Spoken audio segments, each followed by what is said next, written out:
श्री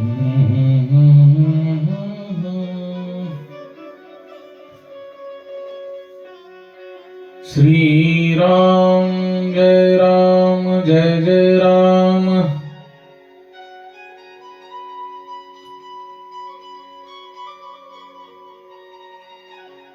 मनुष्याच्या हृदयामध्ये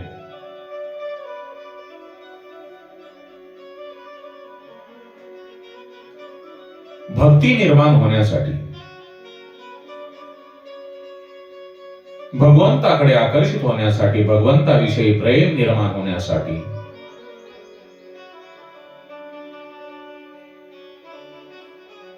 वेळ लागतो. आणि तुमच्या हृदयामध्ये एकदा भक्ती निर्माण झाली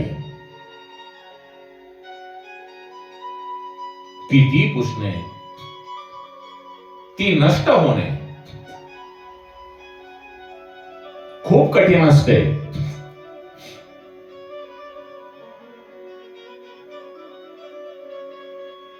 मीराबाई म्हणते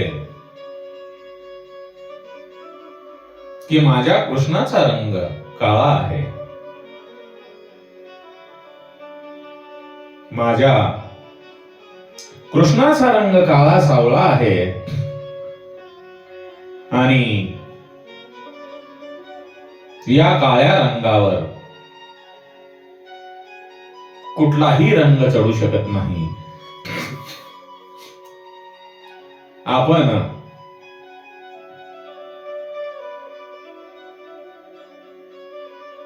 या जगामध्ये वावरत असताना काळ्या रंगावर कुठलाही रंग चढवू शकत नाहीत. म्हणून तुमच्या हृदयामध्ये एकदा का भगवंताची, भगवान श्रीकृष्णांची भक्ती निर्माण झाली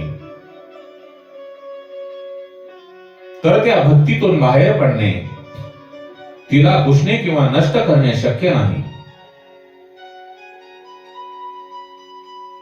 परंतु आपण हळूहळू भगवत भक्तीकडे त्यामुळे वळले पाहिजे. आपल्याला भक्ती मार्गावर येण्यासाठी वेळ लागला तरी चालेल, परंतु भगवंताच्या भक्तीकडे वळा.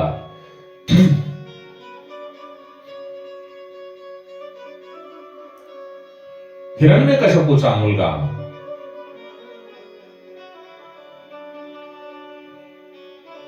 भक्त प्रल्हाद हा मुळामध्येच महावैष्णव होता.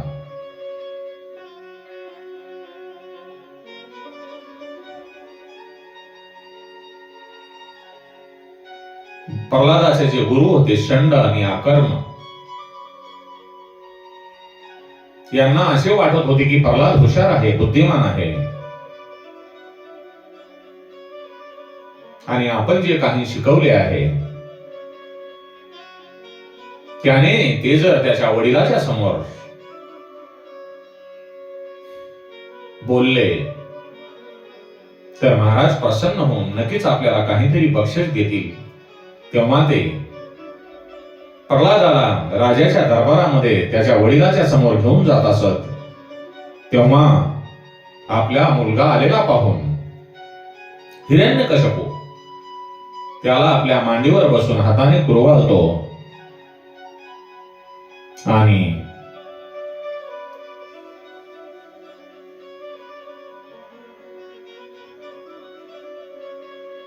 तो प्रल्हादाला म्हणतो,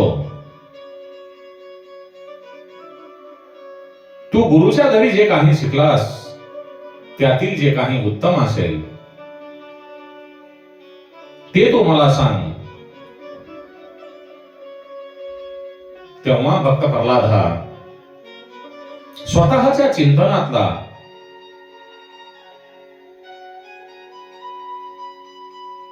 उत्तम पाठ आठवतो. भक्त प्रल्हादाचा उत्तम पाठ म्हणजे भगवान श्री हरी नारायण यांचे चिंतन. नारायण नारायण नारायण. याच्या व्यतिरिक्त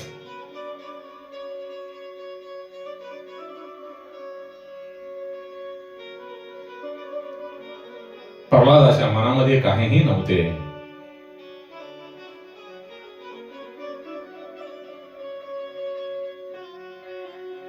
तो आपल्या पित्याला सांगतो,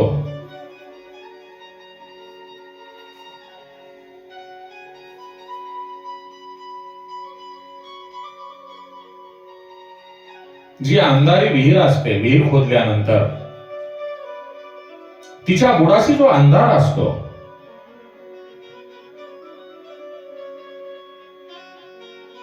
त्या अंधाऱ्या विहिरीप्रमाणे घर हे माणसाच्या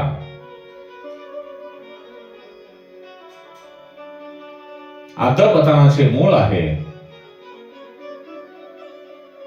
त्या घराचा त्याग करून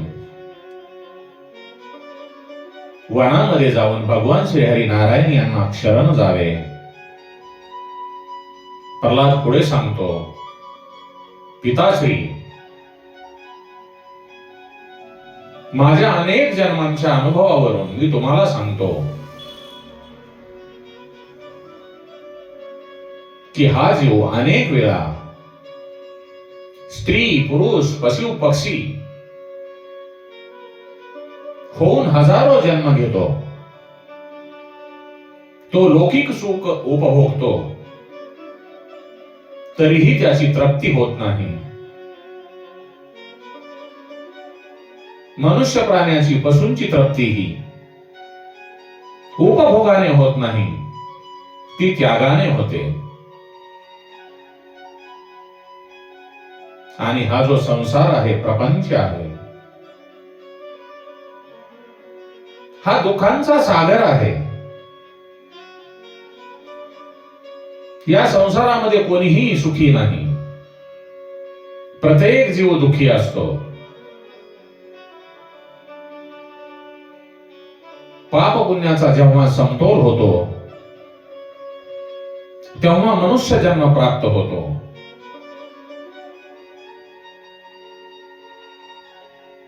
पाप जसे भोगावे लागते तसे पुण्यही भोगावे लागते. परंतु आपला जो संसार आहे तो क्षणाक्षणाला बदलत असतो. संसार हे कपट आहे. पती पत्नीच्या प्रेमामध्ये कपट असते. पत्नीने सुख दिले तर पती तिच्यावर प्रेम करतो, आणि तिने सुख देणे बंद केले तर पती तिचा तिरस्कार करू लागतो, तिची हेटाळणी करतो. या उलट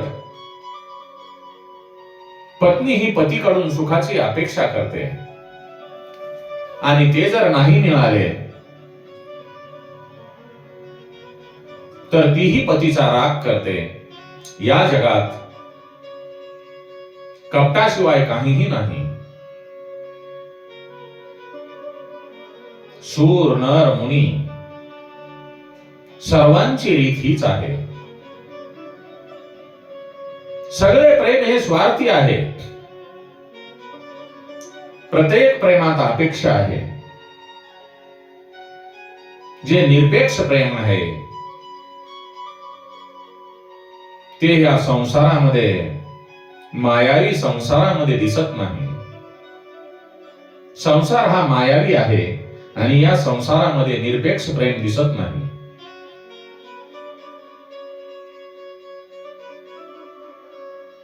याज्ञवल्क्य ऋषी ज्या वेळेला संन्यास घ्यायचा निश्चय करतात, तेव्हा ते आपल्या दोन्ही पत्न्यांना बोलावून घेतात आणि म्हणतात,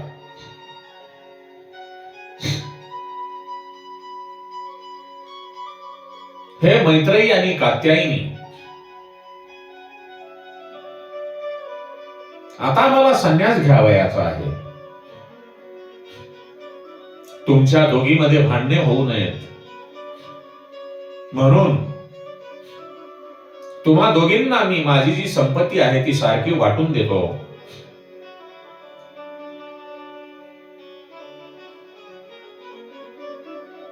याज्ञवल्क्य ऋषीची पत्नी मैत्रेयी ही ब्रह्मवादिनी होती.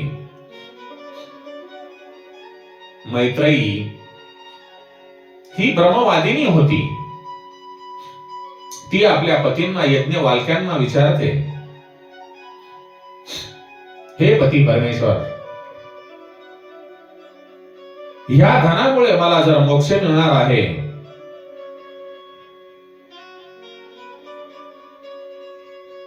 तर ठीक आहे, आणि ह्या धनाने, या पैशाने जर मला मोक्ष मिळणार नसेल तर हे धन घेऊन मी काय करू? हे सारे धन तुमची दुसरी पत्नी कात्यायनीला द्या. मैत्रेयीचे हे उत्तर ऐकून याज्ञवल्क्य तिला उपदेश करतात. मैत्रेयी,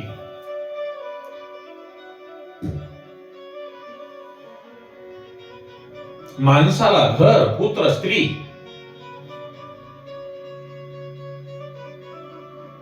हे सर्व प्रिय वाटते.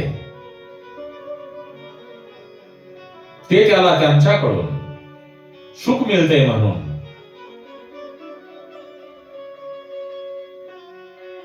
त्यांना हे सारे स्वार्थासाठी प्रिय वाटते. पण माणसाला प्रिय असतो तो आत्मा, त्याचा स्वतःचा आत्मा.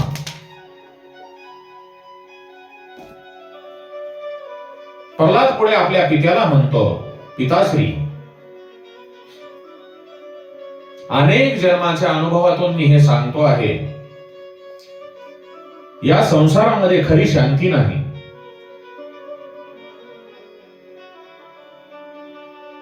या घरामध्ये चित्त एकाग्र होत नाही, हरिचिंतनात मन एकाग्र होत नाही.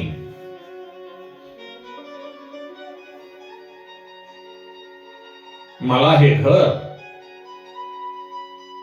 आणि हे राजवैभव सोडून वनामध्ये जावयाचे आहे. वनामध्ये गेल्यानंतर मी श्रीहरी नारायणांची एकांतात आराधना करीन, तपश्चर्या करीन. आपला मुलगा भक्त प्रल्हाद यांचे नारायण प्रेम पाहून हिरण्यकश्यपूला अतिशय राग येतो. कारण माझा मुलगा हा माझ्या दुश्मनाचा, माझ्या शत्रूचा, माझ्या बंधूचा ज्यांनी वध केलेला आहे त्यांचे नाव घेतो. तो षंड आणि अकर्माला दोष देतो. तेव्हा षंड आणि अकर्म प्रल्हादाला म्हणतात, बाळ प्रल्हाद, अरे तुला आम्ही यातले काहीही शिकवले नाही, तू असे का बोलतोस? तेव्हा त्यांना प्रल्हाद सांगतो, गुरुवर, ही तर निरपेक्ष भक्ती आहे, ही कोणी शिकवावी लागत नाही. तो आपल्या गुरूंना पुढे सांगतो, 9 प्रकाराने भगवान श्री हरी नारायण यांची भक्ती करता येते. श्रवण, कीर्तन, स्मरण, सेवा, अर्चन, वंदन आणि दास्य, आणि शेवटची आत्मनिवेदन. हे भक्ती करण्याचे 9 प्रकार आहेत. या भक्तीद्वारा भगवान श्री हरी नारायण यांना प्रसन्न करून घेता येते.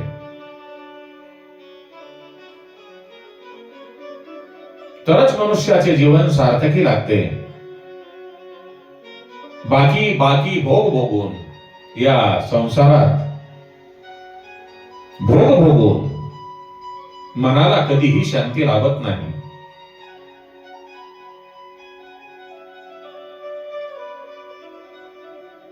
प्रल्हादाचे नारायण भक्तीचे गुणगान गाणारे बोलणे ऐकून हिरण्यकश्यपूला त्याचा राग येतो आणि आपल्या मुलाला मांडीवरून ढकलून देतो.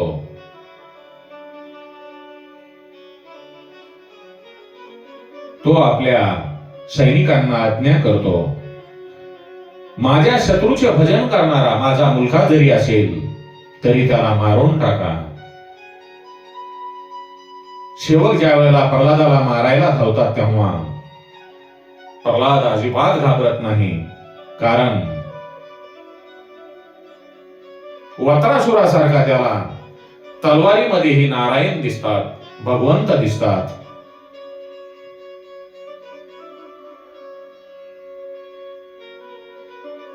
भगवंताची भक्ती करणाऱ्यांना सर्वत्र नारायण दिसतो. कारण नारायण भक्त सगळ्या ठिकाणी भगवत भावनेनेच पाहतात. या नश्वर जगामध्ये, या नाशिवंत जगामध्ये कर्म करत असताना आपले अनुसंधान, आपले लक्ष जर भगवंताशी ठेवले तर श्रीहरी नारायण प्राप्त होतात, भगवंताची भक्ती प्राप्त होते. आणि भगवंत प्राप्त झाले तर आपोआप आपल्याला माता लक्ष्मीचीही प्राप्ती होते. लौकिक नाम रूपामध्ये असणे म्हणजे फसण्यासारखे आहे. लौकिक नाम रूपामध्ये असल्यानंतर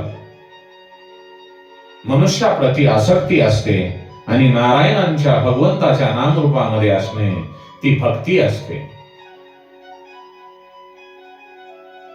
संसार विषयातील आसक्ती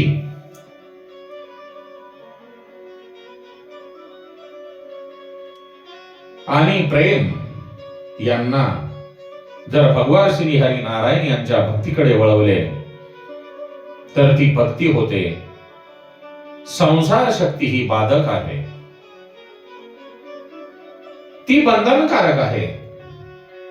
आणि भगवान श्री हरी नारायण यांची भक्ती बंधनातून मुक्त करते.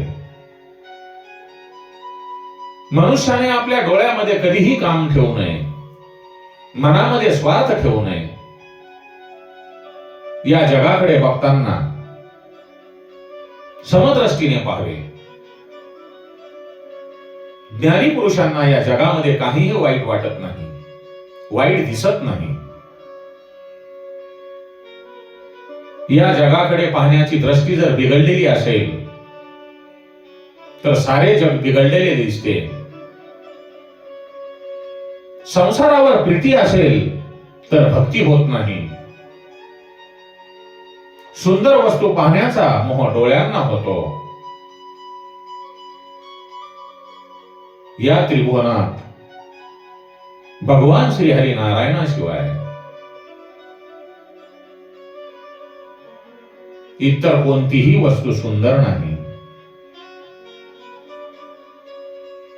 तुम्हाला मी एक उदाहरण सांगतो. दोघे जण बाजारामध्ये फुले आणण्यासाठी जातात. एकाला फुले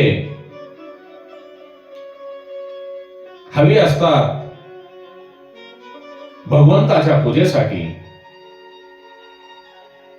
तर दुसऱ्याला फुले हवी असतात आपल्या पत्नीच्या वेणीमध्ये माळण्यासाठी. एकाला फुले हवी असतात भगवंताच्या भक्तीसाठी आणि दुसऱ्याला फुले हवी असतात ती आसक्तीसाठी. फरक पहा. हिरण्यकश्यपू भक्त प्रल्हादाला मारण्याचा प्रयत्न करतात, पण प्रल्हादाला काहीही होत नाही. नारायणांचे स्मरण करणारा हा बालक अमर आहे की काय, तो जादूटोणा शिकला आहे की काय, याचा विचार हिरण्यकश्यपूच्या मनात येतो. तो त्याच्या सेवकाला सांगतो. या नारायण भक्ताला अंधाऱ्या कोठडीमध्ये नेऊन कोंडा. त्याला अन्न पाणी देऊ नका. तो जिवंत कसा राहतो ते पाहू. राजाच्या आज्ञेनुसार प्रल्हादाला अंधाऱ्या कोठडीमध्ये नेऊन ठेवतात. अंधार काळोख असूनही 5-6 वर्षाचा बालक थोडासाही घाबरत नाही, डळमळत नाही आणि भगवत भक्तीचा मार्ग सोडत नाही. नारायणांच्या नाम स्मरणानेच त्याला ताकद देते, ताकद मिळते. नारायणाचे नाम स्मरणच आनंदी ठेवते. सुखामध्ये असतानाही त्याच्यावर भगवंताची कृपा होती आणि दुखामध्ये असताना सुद्धा, त्याला त्रास होत असताना सुद्धा त्याच्यावर भगवंताची कृपा आहे. म्हणून एक लक्षात ठेवा, आपल्यावर जर एखादे दुःख कोसळले तर आपण घाबरून जातो, गडबडून जातो. आपण एकटे आहोत, आपल्याला मदत करणारे कोणी नाही असे आपल्याला वाटू लागते. तर मग अतिशय दुःखात असणारा प्रल्हाद आनंदी आणि अचल कसा? कारण तो विचार करतो, माझ्या बरोबर श्रीहरी नारायण आहेत आणि माझ्या दुःखाचा जो डोंगर आहे तो भार वाहण्यास श्रीहरी नारायण समर्थ आहेत.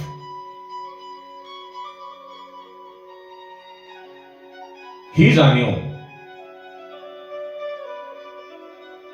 प्रल्हादाला आनंदी आणि अचल ठेवते. त्या अंधाऱ्या कोठडीमध्ये सुद्धा तो भगवंताचे स्मरण करतो, नारायण नारायण असे स्मरण करतो आणि नारायण भक्तीमध्ये रममान होऊन देहभान विसरतो.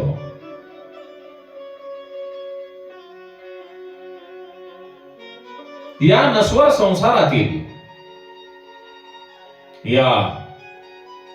संसारातील कोणत्याही विकाराचा प्रल्हादावर परिणाम होत नाही. म्हणून भगवंताच्या नाम संकीर्तनाचा महिमा किती आगाध आहे आपल्याला यावरून लक्षात येईल. म्हणून आपण सर्वांनी, माझे या कथेच्या माध्यमातून एकच सांगणे आहे की आपण सर्वांनी भगवंताच्या भक्तीकडे, भगवंताच्या नाम स्मरणाकडे वळा आणि आपले जे काही दुःख असेल, आपला जो काही भार असेल तो सर्व भगवंताच्या चरणी समर्पण करा. तोच काळजी घेणारा आहे, तोच आपणाला जगवणारा आहे. आपले सर्वस्व भगवान श्रीकृष्ण परमात्म्यांच्या चरणी अर्पण करा.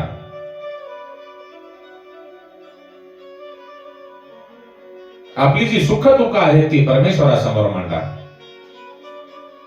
जगासमोर मांडून आपले हास्य करून घेऊ नका. जखमेवर मीठ चोळणारे लोक बरेच आहेत. आपले जे काही सुख दुःख असतील ते त्या परमपिता परमेश्वराकडे मांडा. त्यांचे नाम संकीर्तन करा. नक्कीच आपणाला त्यातून काहीतरी मार्ग सापडेल आणि आपल्या मनामध्ये जे विकार आहेत त्या भगवंताच्या नाम संकीर्तनामुळे हळूहळू नष्ट होतील आणि आपले जीवन हे सुखमय होईल. म्हणून भगवंताचे भजन करा.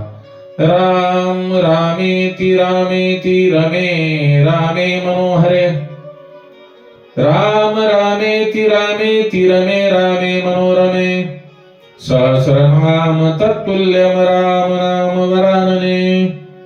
श्री कृष्ण गोविंद हरे मुरारे, हे नाथ नारायण वासुदेवाय, हे नाथ नारायण वासुदेवाय.